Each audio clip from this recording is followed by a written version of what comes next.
नदियों के सांस्कृतिक मानचित्रण के क्रम में आज हम लोग अररिया और रानीगंज मार्ग के बगल में इस ब्रिज के नीचे से जो ये नदी बह रही है, ये नदी दुलारीदाई नदी है। दुलारीदाई नदी जो है वो कोसी की धारा रही है और कोसी इस मार्ग से बहती है।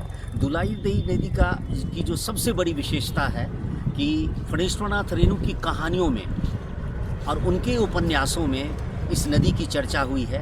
यहाँ से 5 से 7 किलोमीटर की दूरी पर जो है औराही हिंगना फणीश्वरनाथ रेणु जो इस शताब्दी के सबसे बड़े कथाकार हैं उसका गांव है। और अब ये नदी लगभग लुप्त होने जा रही है। यहाँ बह रही है लेकिन आगे जाकर के इनका मार्ग जो है वो अवरुद्ध हो गया है। इस तरफ भी इसका मार्ग अवरुद्ध है। ये केवल वर्षा जल है और ये नदी इस तरह से बह नहीं रही है।